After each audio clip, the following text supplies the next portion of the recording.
தளத்தளன்னு தக்காளி தொக்கை எப்படி செய்கிறதுன்னு பார்ப்போம் வாங்க. இதுக்கு ஃபஸ்ட்டு நம்ம வந்து நல்ல பழுத்த தக்காளியாக நான் இன்றைக்கி 2 கிலோ எடுத்திருக்கேன். அதை நல்லா வாஷ் பண்ணிவிட்டு அதை கட் பண்ணிக்கோங்க 1க்கு 2. நம்ம எப்படி வதக்க தான் போகிறோம், வதக்கி ஆற வச்சு தான் நம்ம வந்து அரைக்க போகிறோம்.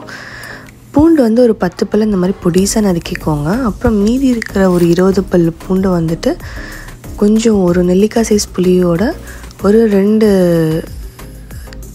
சிட்டிகை வந்து பெருங்காயத்தூள் போட்டு நல்லா வதக்கிக்கோங்க.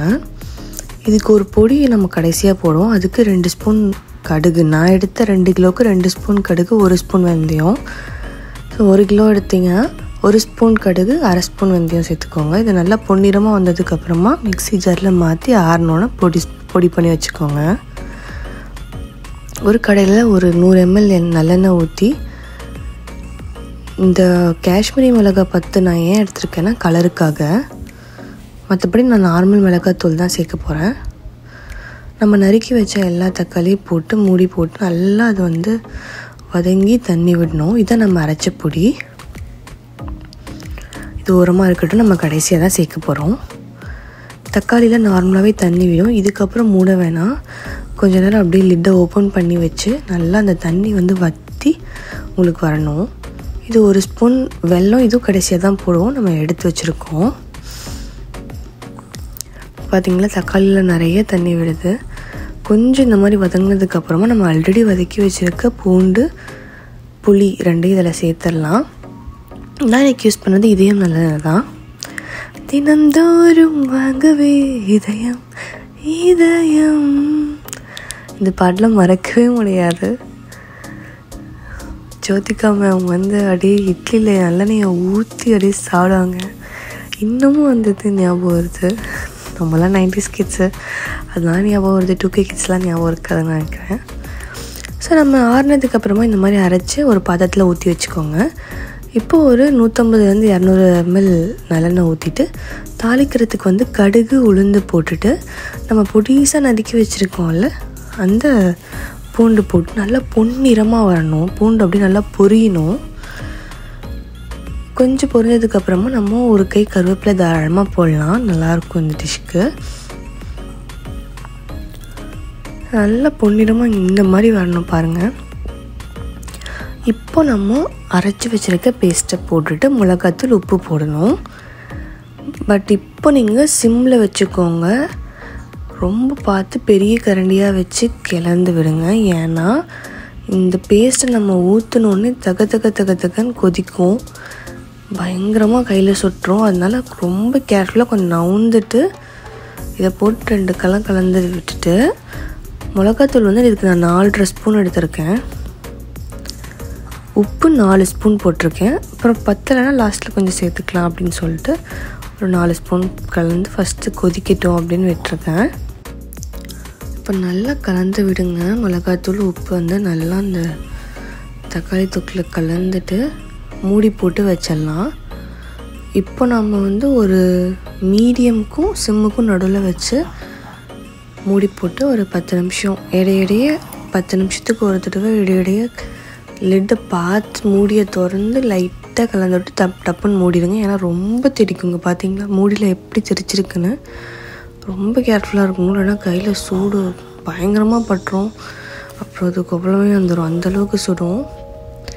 ஸோ இடையில நான் இந்த மாதிரி திறந்து கலந்து விட்டுட்டே இருந்தேன். ஓரளவுக்கு வந்து இந்த நம்ம போட்டது குவான்டிட்டிக்கு ஒரு 3/4 வரும். அந்த மாதிரி ஸ்டேஜ் வந்ததுக்கப்புறமா லிட்டு போட தேவையில்லை. ஏன்னா இந்த ஸ்டேஜுக்கு அப்புறமும் இவ்வளோ கெட்டியானதுக்கப்புறமும் நீங்கள் மூடி போட்டிங்கன்னு வைங்களேன், அந்த தண்ணி வந்து திரும்பி உள்ளே போய் ஒரு மாதிரி உங்களுக்கு வந்து நல்லா இருக்காது. ஓரளவுக்கு இந்த மாதிரி கெட்டியானதுக்கப்புறமா நான் வந்து மூடி போடுறத எடுத்துட்டேன். ஏன்னா ரொம்ப கொதிக்குதில்ல, தளன்னு உங்களுக்கு வந்து மேலே தெரிக்குது. இந்த இது அடங்கினதுக்கு அப்புறமா நம்ம மூடி போடாமல் திறந்து விட்டே நம்ம கலந்து விட்டுட்டுருக்கலாம். இந்த ஸ்டேஜுக்கு அப்புறம் நல்லா கெட்டியாகிடுச்சு, எண்ணெய் பிரிய ஆரம்பிச்சிடுச்சு. இதுக்கப்புறம் நான் மூடி போடவே இல்லை, அப்படியே 10 நிமிஷத்துக்கு ஒரு தடவை கலந்து விட்டுட்டே இருந்தேன். இப்போ நீங்கள் ஸ்டவ்வை சிம்மில் வச்சுருங்க. இப்படியே கிண்டி விட்டுட்டே இருங்க. அப்போ தான் வந்து சிம்மில் வச்சா தான் ரொம்ப தெளிக்காது. அப்படியே நான் கிண்டி விட்டுட்டே இருந்தேன். இப்போது நம்ம நல்லா எண்ணெய் பிரிஞ்சு வந்ததுக்கப்புறமா நம்ம வறுத்து அரைச்சி வச்சுருக்கோம்ல கடுகு வெந்தய பொடி, அதை கலந்து நல்லா மிக்ஸ் பண்ணிடுங்க. இந்த தொக்கோட ஃபுல்லாக அது வந்து கலந்து வரணும். நல்லா கலந்து வந்ததுக்கு அப்புறமா நம்ம எடுத்து வச்சுருக்கோம்ல 1 ஸ்பூன் வெல்லம், அது சேர்த்துக்கலாம். இது நல்லா கலந்துட்டேன். இப்போ நான் 1 ஸ்பூன் வெல்லம் சேர்க்குறேன். சேர்ந்து அதையும் கிண்டி விட்டு நல்லா கலந்து விட்டுருங்க. இதுக்கப்புறம் ஒரு 10 நிமிஷம் இருந்தால் போதும். அவ்வளோதான், நம்மளோட சூப்பரான தக்காளி தொக்கு ரெடி. இது வந்து நீங்கள் வந்து ஒரு பாட்டிலில், கண்ணாடி பாட்டிலில் போட்டிங்கன்னா ரொம்ப ரொம்ப நல்லது, பிளாஸ்டிக்கை விட. ஆறுனதுக்கப்புறம் எடுத்து வைங்க.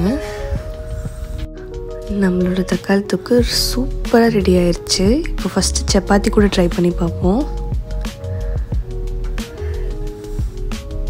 வாவ், செம்ம டேஸ்ட்டாக இருந்துச்சுங்க.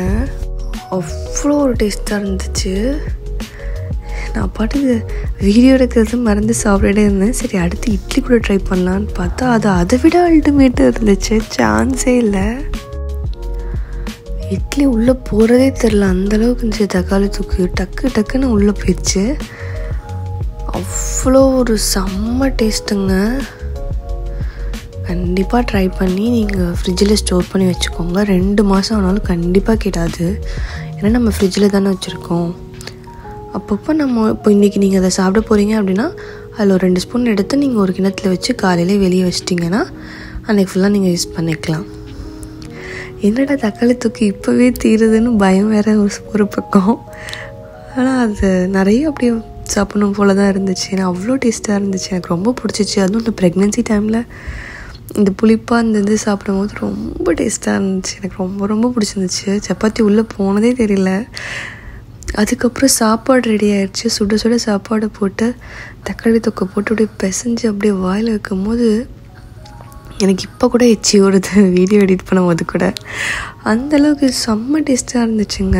கண்டிப்பாக ட்ரை பண்ணி பாருங்கள். ட்ரை பண்ணி பார்த்துட்டு கமெண்ட் பண்ணுங்கள், சப்ஸ்கிரைப் பண்ணுங்கள், லைக் பண்ணுங்கள், ஷேர் பண்ணுங்கள். தேங்க்ஸ் ஃபார் வாட்சிங் திஸ் வீடியோ.